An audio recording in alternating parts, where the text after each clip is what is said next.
நிறைய ப்ரோட்டீன், ரொம்ப கம்மியான கார்ப் அண்ட் கலோரிஸ் உள்ள இந்த ரெசிபி தான் நம்ம இன்றைக்கி செய்ய போகிறோம். வாங்க நண்டு ஃப்ரை எப்படி பண்ணுறதுன்னு பார்க்கலாம். இது எங்கள் அம்மாவோட சீக்ரெட் ட்ரெடிஷ்னல் நண்டு மசாலா. ஃபர்ஸ்ட் நம்ம நண்டுக்கான அந்த மசாலாவை ரெடி பண்ணிக்கலாம். நண்டில் omega 3 fatty acids and selenium இருக்கிறதுனால உங்களோட பிரெயின் அண்ட் ஹார்ட் ஃபங்க்ஷனுக்கு அது ரொம்ப நல்லது. ஒரு கடாயில் எண்ணெயை விட்டு ஒரு கை நிறைய சின்ன வெங்காயம், இஞ்சி, பூண்டு, சோம்பு, கொஞ்சமாக மிளகு, மல்லி, அதை நான் ஹோலாக இங்கே சேர்த்துக்கிறேன்.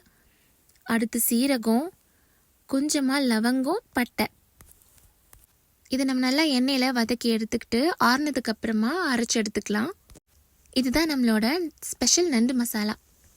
நம்ம இப்போ நண்டு சாப்பிட போகிறோம். ஆனால் நண்டு எப்படி சாப்பிடணும்னு பார்த்துருக்கீங்களா? நண்டு அதோட அந்த கிளாஸ் அப்படின்னு சொல்கிற அதோட கையை, அதோட ஃபுட்டை கொஞ்சம் கொஞ்சமாக புட்டு வாயில் போடும். கிட்டத்தட்ட நம்ம சாப்பிட்ற மாதிரி தான் அதுவுமே சாப்பிடும். பார்க்குறதுக்கு அப்படியே ஒரு ஆள் உட்காந்து பந்தியில் எடுத்து சாப்பிட்ற மாதிரியே இருக்கும் அது. நீங்களே இதை கவனிச்சிருந்தீங்கன்னா கமெண்ட் பாக்ஸில் கமெண்ட் பண்ணுங்கள்.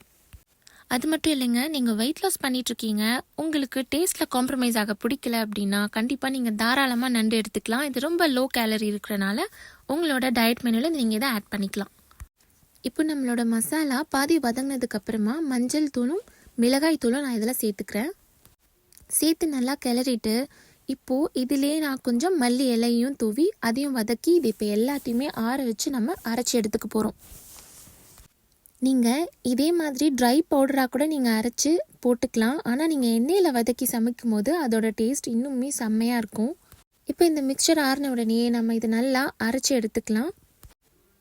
ஒரு பேனில் கொஞ்சமாக எண்ணெயை விட்டு நம்ம அரைச்சி எடுத்துக்கிட்ட அந்த மசாலாவை இப்போ திரும்பவும் அதில் போட்டு வதக்கிக்கிட்டு வேக வச்சு எடுத்துக்கிட்ட நண்டை இப்போ நம்ம 1 by 1 இதில் ஆட் பண்ணிக்கலாம்.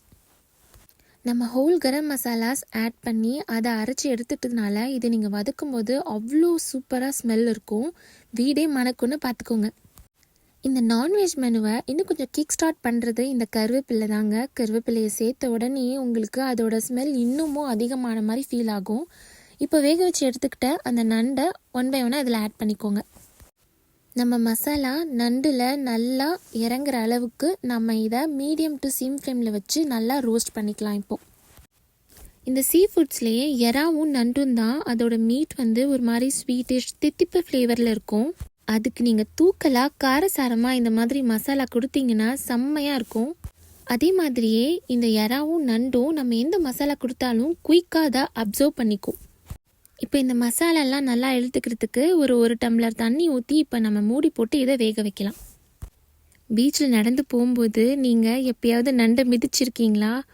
அதுவும் நம்ம ரொம்ப அந்த கரையோரமாக நடந்து போகும்போது கண்டிப்பாக நம்ம காலில் நண்டு தட்டுப்படாமல் இருக்கவே இருக்காது.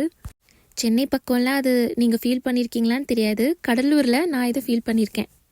ரொம்ப நாள் நான் சமையலுக்கு வாங்குகிற நண்டு வேறு, பீச்சோரமாக இருக்கிற நண்டு வேறன்னு நினச்சிட்டு இருந்தேங்க. அப்புறம் தான் தெரிஞ்சது அது ரெண்டும் ஒன்று தான்னு. கமன்னு காரசாரமாக நம்மளோட நண்டு ஃப்ரை ரெடி ஆயிடுச்சு. உங்களுக்கு இந்த ரெசிபி பிடிச்சிருந்தா உங்களோட ஃபேமிலி அண்ட் ஃப்ரெண்ட்ஸோட ஷேர் பண்ணுங்கள். எங்களோட சேனல் நம்ம வைப்ஸை சப்ஸ்கிரைப் பண்ணிக்கோங்க. See you in next video.